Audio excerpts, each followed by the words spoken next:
It's time to get your morning started with the news you need to know. News update.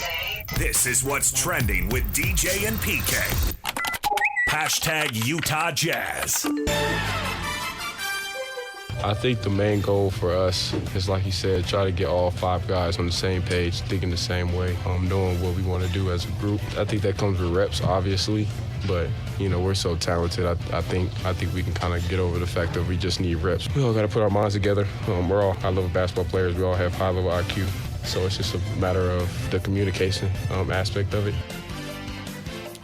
Keontae George talking about what the Jazz have to do down the stretch. 14 games to go. They're playing Oklahoma City tonight.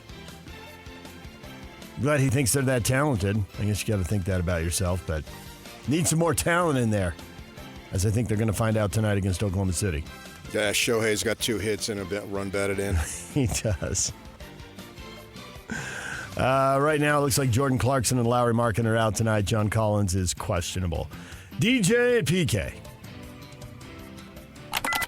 Hashtag NBA. Here comes the stagger to the right. Luka goes that way, holds it to the cutting Kyrie in the lane, hanging back and scoring. Great cut by Kyrie. Right side Porter, head fake on the 3, back over to Jokic. Jokic hands it off to Holiday, back over to Jokic in a deep 3. Yes! Oh, Nikola Jokic from way downtown. The Denver Nuggets beat the Minnesota Timberwolves 115-112. Anthony Edwards had a chance to tie it up with a 3 as time ran out, but he missed. And the Joker's 35 points and 16 assists carry the day as the Denver Nuggets win and Minnesota drops into 3rd in the West. You also heard Kyrie in there. He had 28. Dallas beats the Spurs predictably 113-107. How real are the Houston Rockets here late in the season, PK? 6 in a row. They're getting close to 500. Jalen Green, 42 points, 10 rebounds. Is the Rockets rebuild on the way to working? Yeah.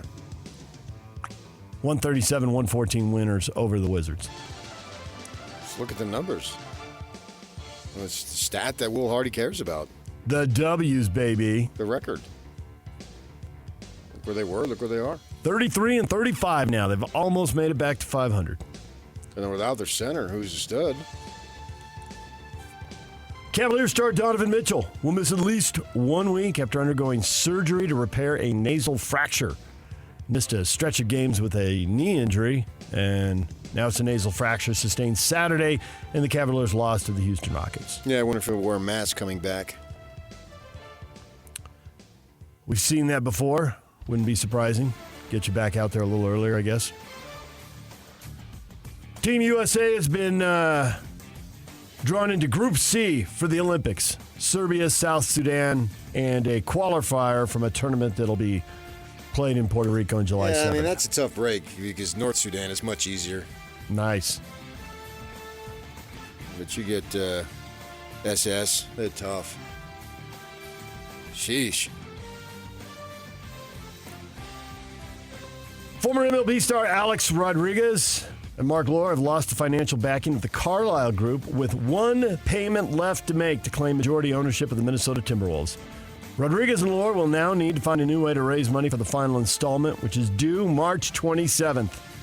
7 days to find the money. How much? Somewhere around $300 million. Who's in? It's got $300 million lying around. DJ PK. Hashtag college basketball. Here comes Howard. Towns steps back, goes to Hairston. Left wing 3, left it short. Rebound Dockery with 5 seconds. Hairston great on 3. He was bumped. Kick out Dockery. 3 on the way. No, it's short. 3 chances for Howard, and that's the buzzer. Wagner survives. The Seahawks, with only 7 healthy players, hold on to beat Howard 71-68 of the first 4. That was a close game as the NCAA tournament starts. And then Colorado State destroyed Virginia. Virginia couldn't make a shot, couldn't score, ends up with just 42 points. And as you know, that's a losing number. CSU moves on. Mountain West gets their first win. Does that first one really count, though? If it gets you more money, yes. Otherwise, I get your point. You're a 10 seed. Now take down the 7. Boise State tonight against Colorado. Kansas Jayhawks leading scorer Kevin McCullough Jr. will miss the NCAA tournament with a knee injury. Do you think they knew this all along, PK, and hit it trying to fool the selection committee so they didn't get downgraded, or they just figured it out now and those are the breaks? So they were lying when they said he would be healthy? Yes. I mean, they sat him for the Big 12 tournament. It's up to you. If you want to call him a liar, you can. DJ and PK. Hashtag NFL. When the Chiefs are interested in you, it's like, all right, you gotta take a look at that. I mean, of course, I can go get, some money, at other places, but at the end of the day, it's about winning. It's about, what I want, and I feel like everything just worked out, the way it should. Hollywood Brown, everything works out the way it should. So everything worked out the way it should for Mike Williams. He gets 1 year and $15 million to go to the Jets. Make Aaron Rodgers look good. They were looking for a second receiver, so they went and got Mike Williams, released by the Chargers as they got under the salary cap. Browns give newly acquired Jerry Jeudy a 3-year, $58 million extension. Former Bronco receiver gets $41 million guaranteed in Cleveland, where he and Amari Cooper will be the tag team tandem. DJ and PK. Hashtag college football. Clemson has filed a lawsuit against the ACC. Looks like they're greasing the runway here. If I can mix my metaphors, getting ready to leave the conference. Where are they going? They're joining Florida State and challenging the league in court. The suit calls into question the ACC's grant of rights and the exit fees. They want out, and they don't want to pay all that money. Where are they headed? SEC or Big Ten? Figure this is all just the big dance before they write whatever check they write and leave. And we all move on. I mean, I couldn't care less. Once you bring in courts into sports, I'm out. ESPN, 6 years, $7.8 billion to televise the college football playoff through the end of the 2031-2032 season. Big 12 schools are going to get 15% of the annual revenue, about $12 million per university. Not nearly as much as the Big 10 and SEC, but still a big chunk of change for Utah and BYU. More than double what the previous CFP was paying out of $5.5 million. Yeah, it's more than double what the previous CFP was paying out of $5.5 million. Thank you, PK. Is there an echo in here? There is. Well, it's my name on the show. Speaking of Shohei had a nice debut. DJ and PK. Hashtag Major League Baseball. Dodgers score 4 in the 8th. They take a 5-2 lead over the Padres. It's almost all over. Bottom of the 9th. 2 out and so. Is it done? Is it done yet, PK? 1-0 on Camposano. Okay. Phillips in the Dodger closer, as you know. The 4-run 8th after 7 innings of walks and errors and double plays and sacrifice flies. Finally, a little clutch hitting, and your guy Shohei driving in the 4th and final run with an RBI single. Except it's 5-2. 5-2. You can't drive in the 4th and final run if they scored 5. In the inning. It was the 4th run in the inning. Yeah, game's over now. It's all done. The Dodgers win the opener. So the key play was straight out of the movies, breaking the first baseman Cronenworth's glove. And the ball went right through it. Yeah, it wasn't hit very hard. He said in the dome, the Tokyo, or not Tokyo Dome, it's in Korea, but that the bullpen is 2 floors below the playing field, so they have to climb up. Yeah. This morning, driving in, listening to it, they were talking about that. They were wondering if they ran out of room or the property just didn't have enough to fit the bullpen. I mean, to fit the bullpen in, where it traditionally is. Right. It looks like from the stadium they could have. I don't know. I'm not an architect, but it took a bit when they made a pitching change because the guy had to come up 2 floors. Yeah, 2 flights of stairs, I guess. Yeah. So you can't come in and tap the elbow and signal for left. They can't see you. You got to go to the phone. Right. Unless they had some window, but I wouldn't think, yeah. They have some elevator shaft they shout down? If it were above, maybe, like you see in Toronto where they have the hotel out there. In some other ballparks, you can see out in left field, right field, wherever it might be, beyond the stadium. That would be awesome if it were 2 floors up and all the relief pitchers had to rappel into the game. I'd be up for that. Yeah, but being down, that's kind of weird. And they moved the Cubs. They moved it underneath the stands. It used to be, because it's an old stadium, obviously, was down the lines. In foul territory. But they've moved it. Yeah. But they do have cameras and stuff so they can see everything. But it's on the playing field level. It's just underneath Indoors, the stands. right. Where typically you might hide a batting cage or something. Yeah, and it's down the lines. It's just not in the field outdoors. of play. It's not outdoors, it's indoors. Right, yeah. so that... Which is safer for, foul balls, screen line drives. Right, yeah, and guys warming up and stuff. Yeah. Safer for a number of reasons. Yeah. Outfielders not tripping over the mound that's barely in foul territory. Right, that could be dangerous, obviously, when you're looking up and all that stuff. So you got that going on there. So go ahead. I just got a text. Is DJ okay? Oh, the Padres are 0-1? Yeah. Like they've never been 0-1 before? I've never survived this. If they have only 59 more, you would consider that a great season. Yeah, right? I would take that. I'd sign off on that right now. Heck, 92-70 sounds pretty good. So that'd probably get you in the playoffs. I would be shocked if it didn't get you in, and especially with the extra wild card. Yeah, with the extra wild card now. Everybody who gets to 90 wins ought to be in. Yeah. And Diamondbacks. But the Padres have only been as you so jealously pointed out, they only had 84 last year. All that money and the Padres couldn't get to 84. We got to 82. They did, but that wasn't enough. No. 84 got you in. 82 didn't. Right. Couldn't get it done. They'll play game 2 tomorrow, fly back, and then next week the season will get started in earnest. In earnest. All right, there you go. DJ and PK, that is what is trending. Coming up, Chris Jones, father of Sanford guard Rylan Jones. 8 o'clock. Coming home to play the last game, PK. Assume it's the last game because of how they're seated. Maybe they'll win 2 and it won't be the last game. Be a shocker. And Chris Jones has been on the basketball scene forever. Yeah. Forever. He played. Yeah. Assistant coach for both the Aggies and the Utes. High school coach. Yeah. He's been all over. Right, and for a good while he did personal instruction, and he's well known in the basketball community for sure. And then his son, who played at Utah State, now finishing up at Stanford. That had to be just a super thrill when they saw Salt Lake City being called up. Well, they knew at the start of the season it was 1 of 8, but they're in one big league, right? So you got to win the thing, and then you got a 12.5% chance, and it all works out. That's so cool. They win the thing, and they hit. Yeah. Tim Lacombe, Jazz Radio studio analyst, talk NCAA tournament and Jazz with us at 8:30. Tristan Freeman, side expert for busting brackets in the field of 68 contributor. Coming up at 9 o'clock.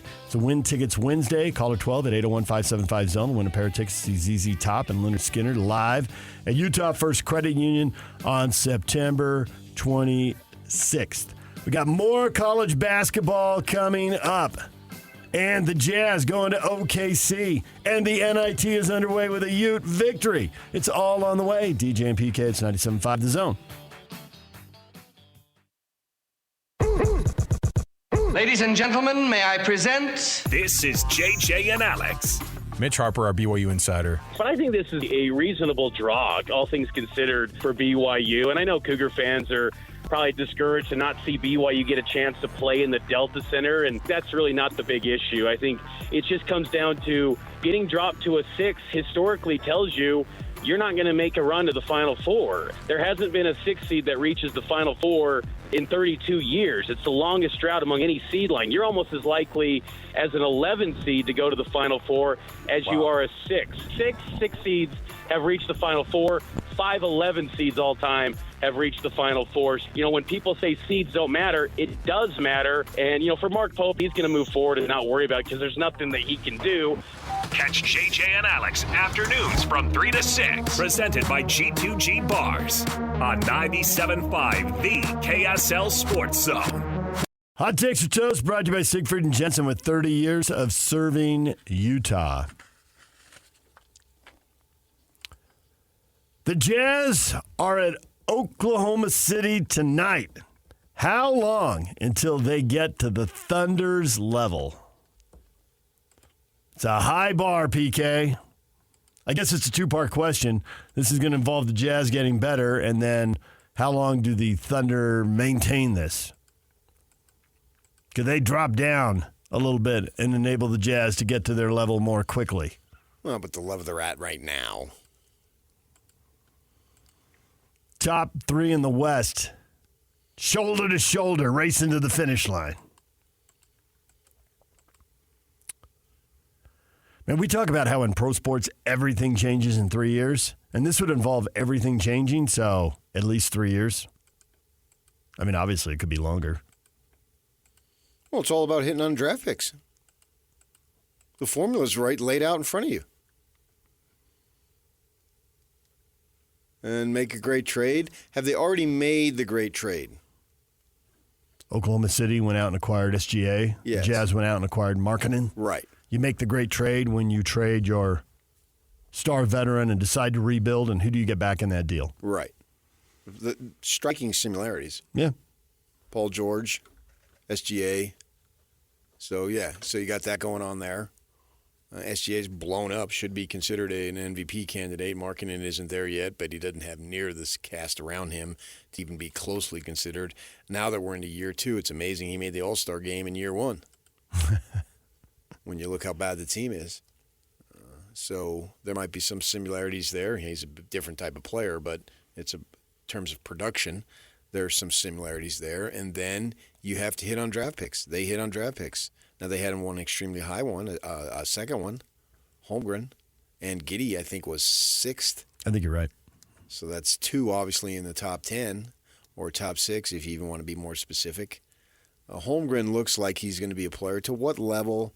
I'm not really sure. He's going to be solid minimum. Can he be a superstar? Well, possibly. He's still a young kid himself. It's rookie year. He didn't play last year. Played 1 year at college and then sits out a year. So he's a long way to go. He's just scratching the surface. Looks like he's got the skill set to be really good. Giddey looks like he is a complementary player on a good team. Maybe if he had a better role like Markkanen had or has, he might be able to do more than he's doing right now. But, I mean, he's okay, and we'll see. Maybe they trade him. Who knows? Hit on Dort as an undrafted free agent. The year that the Jazz had 3 second-round picks and didn't come up with anything. But he's a role player, defensive guy, can hit a shot. So I think it's very much achievable. You can see it, how it happened, and how the pieces came together. And then Williams is a very nice pick, I think at 12 out of Santa Clara, somewhere in there. He's sort of exploding on the scene to an extent. Coming from the West Coast Conference, they don't get a lot of run. But he was picked 12, so it's not like he was totally out of the blue, the way Dort was. And there you go. It seems so simple. Just wait a couple years and it'll happen. But obviously it's not that simple. No. But, I mean, that's what the Thunder did. Credit them. All credit to them. Absolutely credit to them. But it's right there before you. And the thing about it, I believe, is the Jazz have the assets to do it. It's not far-fetched. Maybe that's a better way. It's not easy, but it's not far-fetched to see them being in that position, say, going into the 26-27 season. If it's going to be done exclusively the draft, it's going to take longer. 3 years seems pretty quick to hit on that many players and be that good. Maybe they'll do it. If they leverage the draft, if they leverage the draft picks and trade for a veteran, which takes them a little ways away from the Oklahoma City model, it would break from the pattern. I get it. But could it get you there? Now, this is a high bar. I mean, the Thunder out there winning 70% of their games. So yeah, I get it. If they're going to push for the 1 seed, they're going to end up somewhere in the mid-50s in wins, which we really don't see 60-win teams that often anymore. Teams aren't really chasing that in the regular season. Care. No, they don't. But see, I don't think it's that far-fetched to do that. I don't think that they need to wait on all these draft picks because I don't think you're counting for the players that they have. And how quickly do those guys develop? Yeah. They got something in George. Hendricks shows flashes. How quickly does that turn into something? Or I suppose you want to go negative and go with some of the answers some of our listeners are going with. How quickly does that turn into nothing? We realize they're just flashes and they're not sustainable. No, I don't think so. Those two guys, no. You're going to get something out of them. It's just to what degree? Yeah. I mean, I have zero doubt that they can do next year, year after that, the next 3 years, what they're doing now. I don't think that's in question. Unless they have some serious character flaws that get in the way.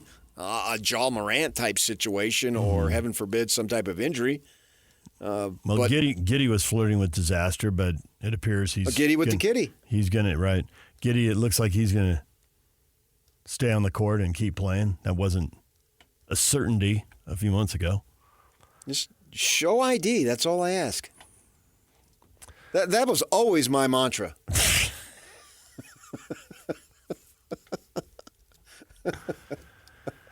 I mean, but how do you blame the guy? We don't even have freaking ID to vote these days.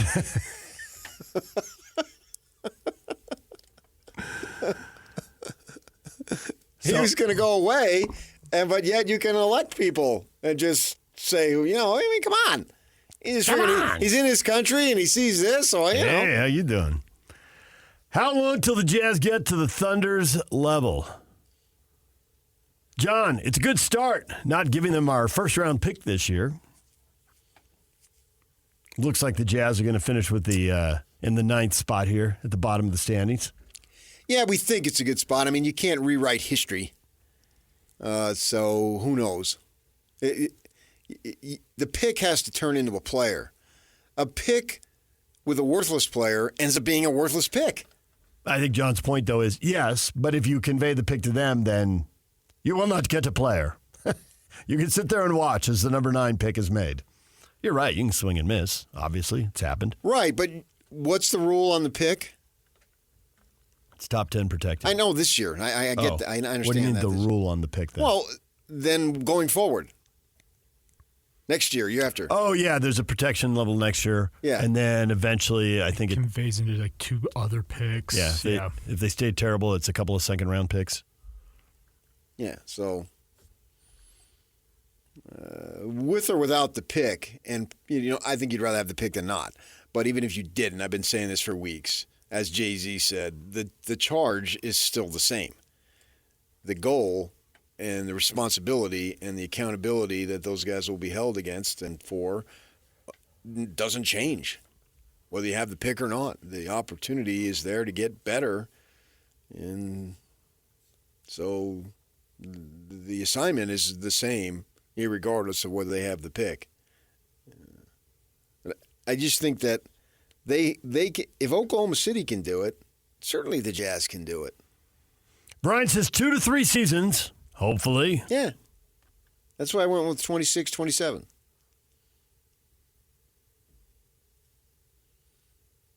So in 3 years, be battling in the top 3 in the West.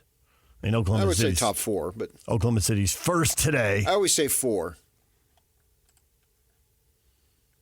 as far as that goes. Yeah, they've separated themselves out from the 4th place Clippers. Yeah, the Clippers, what do they care? We'll find out in the second round if they're playing Oklahoma City. That's a potential matchup. Right. Although it's impossible to know now. Right. But I just don't think the Clippers are just all hell-bent on some seed.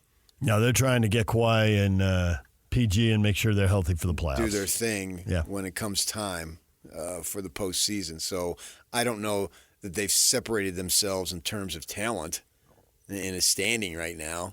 Sure, because their young guys still have all sorts of stuff to prove, and the Clippers are only going to be judged by one thing, and that's the postseason. Oklahoma City, I think, is in a different story in terms of, well, they can look at, man, this is a huge building block, and we've got most of our guys are under 25, blah, blah, blah. Mm-hmm. So, you can spin it rightly so in a very much a positive way, even if they inevitably lose in the postseason, which we think they will at some point. So from that perspective, yeah, Clippers, if they're not playing in a Western Conference Final, it's a disappointment. They got a bunch of veteran dudes. This is the 4th year of the Thunder's rebuild. Yeah. So if you're looking at comparative timelines, when you say 3 more years to get to this level, well, then that's a year slower than the Thunder did it, but you'd be there nonetheless. That's why I went 26, 27. That seems to me like a legitimate time frame. If we're still sitting here in 26, 27, and the rare time they have one of their guys speak, he says, our goal is to have that window and open it for an extended period. Okay, you got to show some kind of progress between now and then, or else that window is just fantasy, and it's actually a block cinder wall. What are those New York movie scenes where they open the window and you're yelling at the neighbor who's 2 feet away? Past the guns, like in the Godfather. It's probably Godfather 2, but yeah. I mean, I think that will happen. I think that we will see this type. I can't guarantee you in 26, 27 they will be contending for an NBA title, but I would be shocked if in 26, 27 I didn't see significant progress towards getting better and being a playoff team. Then the whole philosophy and the folks who administer it will have failed. And I think they would say the same thing. 5 years, still sitting, yeah. But see, in the odds more likely that, and we've seen this with 2 previous Jazz rebuilds, that they largely are battling to get into the 4-5 series. I mean, that's mostly where the Boozer yeah, but I don't care about what happened to Boozer, Okur, and all that. All right, but Jazz fans have seen the rebuild, and it hasn't been, with the exception of 1 year. They haven't seen Ainge and Jay-Z and Ryan Smith do it. So you talk about how we can't talk about the colleges because they've changed conferences and so forth. So what does Boozer, Okur have anything to do with this? Just because everything happened doesn't mean it'll happen the same way. They'll be back to the Stockton Malone level, winning 70% of their games. Because this isn't just the Thunder. Well, they haven't done it yet because of the playoffs. But right now, it doesn't look like this is just the Thunder rebuilding and getting better. This is really hitting on the rebuild. Okay. Now you got to follow it up in the postseason. Yeah. Sure. Yeah. It looks like the Thunder, they are in the process, and largely the process is over, of achieving what the Jazz are talking about achieving. You want to be a contender for a number of years. And it looks like the Thunder are going to have that. Can't guarantee anything here. There's no guarantees. No, not at all. If there were guarantees, we wouldn't be sports fans. It would be reality TV. That's the whole point of this is, the unknown and what's going to happen and the mystery behind it, and can it be achieved and accomplished. And so right now the Thunder have done what they needed to do, put themselves in a position to be where they're at. Yeah. And good on them. And the window's open because when you were listing all those guys earlier in this segment, those guys are all between 21 and 25 years old. That's what I said. Shea is the old man. Well, you had to look it up when I said it, but I already knew it because I know you're looking at their ages right now. I am. I know, but I already said it. I said they're all 25 and under, and then you had to go look it up. I told you the truth, and you didn't believe it. You're right. And you had to go look it up. Well, I was looking up a couple other guys, too. Well, but stop. Just be in the moment and leave the computer alone. You don't see me in the middle of a discussion start with my fingers pecking away at some needless information that I already told. No, I don't do that. I do it in the break. I don't do that. I get bored with you and I look at other stuff. Aha! There it is. But I'm not looking up stuff I'm just trying to pass the boredom till you shut the hell up. DJ and PK, it's 97.5 The Zone. This is the last day. Tomorrow, your work is due. Need some tips? Need some advice? Need some lucky guesses? We'll get to that next. Stay with us.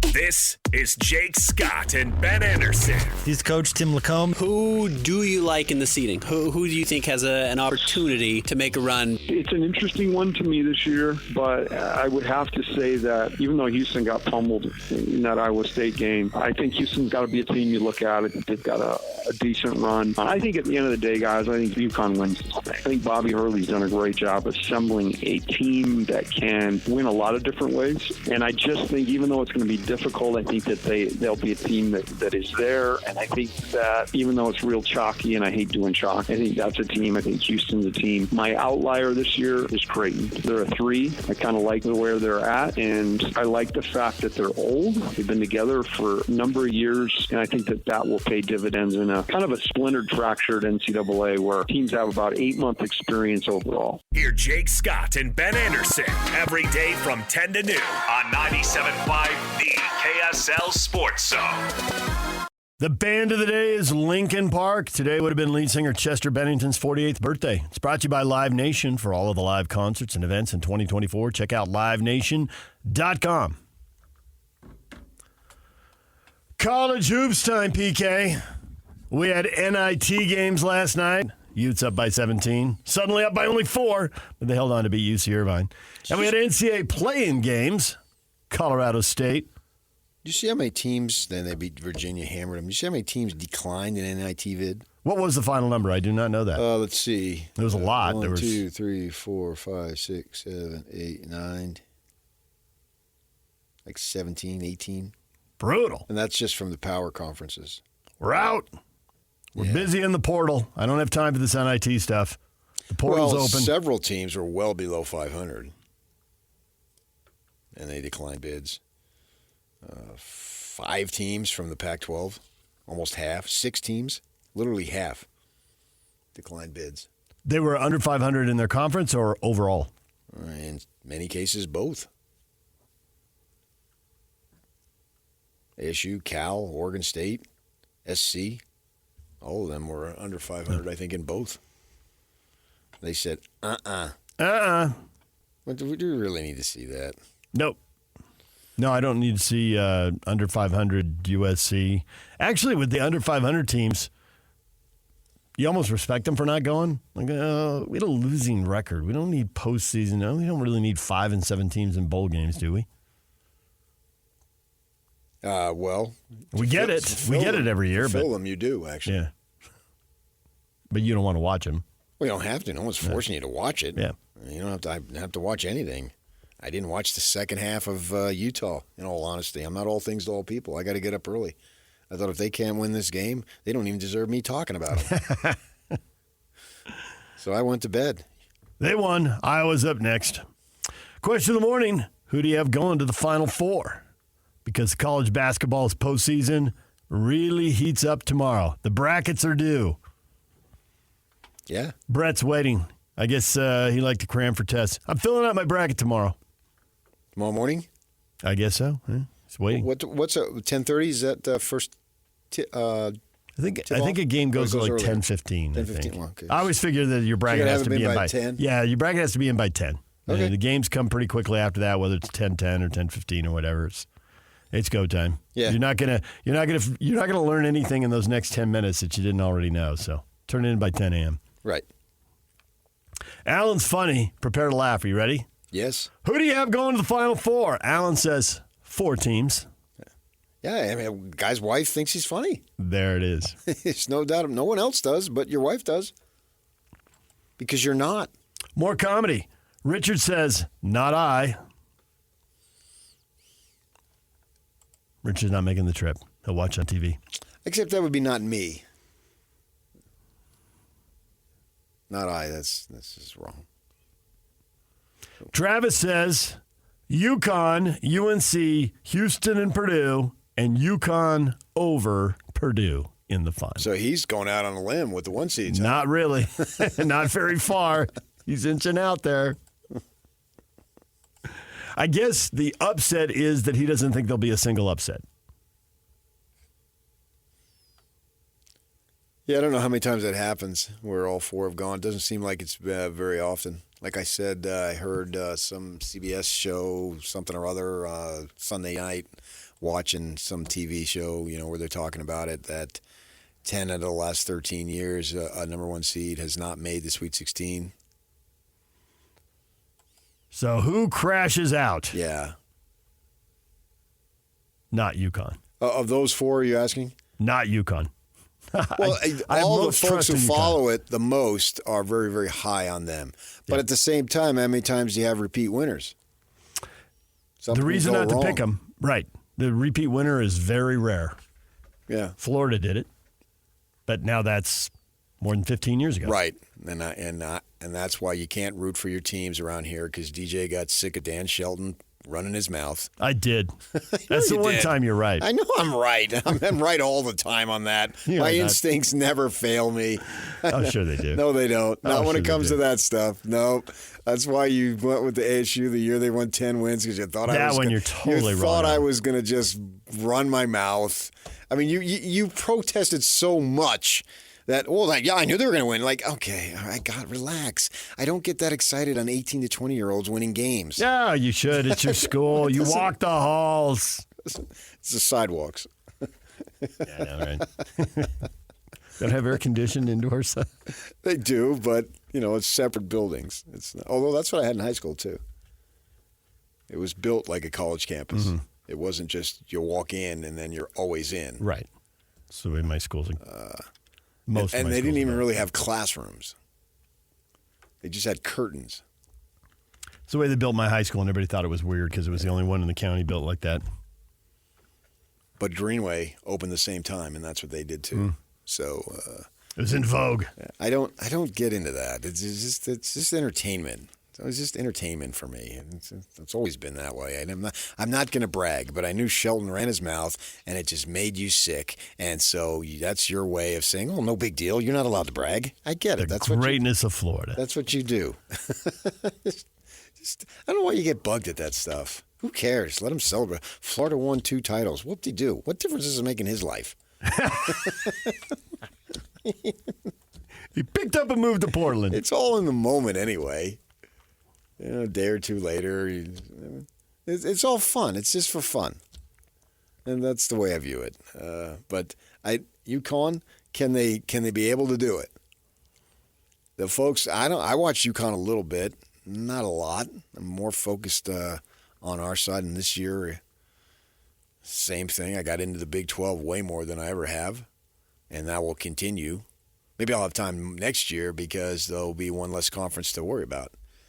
And you had to worry about the Mountain West, too, with Utah State being so good. And the Mountain West, to me, Mountain West is like my Big Sky. I'm an old Mountain West guy. I'm an old Big Sky guy. Those are my roots. So I'm always going to follow the Mountain West. I have a soft spot for the Mountain West because I was there literally when it was formed. So I follow them. Well, you have like 10 teams less to follow next year. Yeah, and so UConn... Those 3 leagues, that's like, I don't know what it is. That's like 35, 37 teams. Yeah. There's a ton of teams. Now with 2 leagues, you'll have a 16-team league to follow and an 11-team league to follow. It'll be easier. And I'm in for that, for sure. But I'm gonna rely on a lot of the experts. And I was listening to Seth Greenberg yesterday. He's a New York guy who went to college in Jersey. Sharp talking dude, East Coast. Majored in broadcast journalism, so he's actually doing what he majored in after he got done coaching. Coached Long Beach State and I think South Florida and Virginia Tech. And he's really high on UConn. He's got a couple of 7-10 upsets. Nevada, and then who's another 7-10? Who's another 10? Nevada is a 10 over Dayton. Right. Does he think CSU can beat Texas? Because Texas has been up and down. No, he didn't know that CSU was going to win at the time when he did the interview. Who's Drake playing? Drake over Washington State. Yeah, that's who he had. Those were his 2 10-7s. And he liked those 2 ball clubs to beat their opponents in the first round. And he's just talking you talk first round, and then you talk Final Four usually. So Purdue, they sort of stumble sometimes. Purdue's checked out of the NCAA tournament pretty quickly. I know. So how much do you trust them? Now, I think they got a great bracket, right? Because the 4 is if you trust the 1 to get through the first week, then the Sweet 16 game would be Kansas. And we just found out McCullers isn't playing. So if you want to pick against the teams that are seeded to get to the Sweet 16, you got to pick against some of them. Kansas seems like a safe bet to pick against that. Maybe you want Gonzaga to the Sweet 16. They beat McNeese. Oh, yeah. I think Gonzaga's going to get there. Yeah. Beat McNeese and then beat Kansas. Yeah. And so then Gonzaga's playing Purdue in the Sweet 16. Assuming Purdue doesn't stumble against Utah State. Gonzaga's here, right? That's here. They'll have a lot of fans. Yep. They'll have some fans here, and then they'll bring some fans because they don't have football. So this is it. They travel pretty well, and they own the West Coast Conference. It's the Gonzaga Invitational. They didn't win it this year, but I'm talking about fan bases. And actually, I like St. Mary's. I think those two teams are going to do some stuff this year. I think both of them will be playing next week. St. Mary's beats Grand Canyon in a 5-12 game and then gets either Alabama, the 4 seed, or Charleston. And they've been playing well, man. They stumbled early, but then they got it together. Bama was supposed to go deep in last year's tournament and lost in the Sweet 16 to San Diego State. Can St. Mary's take them down in the second round? Fairly deep, though. Yeah. I mean, they had Brandon Miller, the number 2 pick. Those teams, St. Mary's and Bama, are the potential North Carolina Sweet 16 game if you want a 1 seed to go out early. How much do you trust Carolina? Well, they didn't look too good against NC State. You want to pick against ACC and Pac-12 schools? Hey, the leagues are down. Those teams are inflated. Do you want to pick against Arizona, a 2 seed? Arizona. So if Nevada... They face so much pressure, those guys. If Nevada beats Dayton 10-7, Nevada gets the Arizona Long Beach State winner. Or forget Arizona. Just take the beach right out of the gate. The reason why I'm taking Long Beach State, I saw something yesterday where it listed all of the favorite musical artists by all the coaches. I thought I was waiting for some deep basketball tip. No. You found out you listen to the same music as Long Beach's soon-to-be ex-coach. His favorite band, Old Dominion. Good for Dan Monson. My favorite band. Yes, I've seen them like 12, 13 times. So PK's bracket has the beach. Yeah. Matt Norlander from CBS Sports put it all together. Yeah, so he listed every favorite and Pope with the silly Taylor Swift. Pope always going with T Swift. Oh, and how about this? Tell me if you believe this. Calipari, he picks Drake. I call BS. Total BS. Total BS. He's just using it as a recruiting tool. You're not the demo, dude. Yeah. You're not the demo. Come on. DJ and PK, it's 97.5 The Zone. Chris Jones, father of Samford guard Rylan Jones, joins us next. Samford, bringing Rylan home for the NCAA tournament his senior year. DJ and PK, that's next. Stay with us.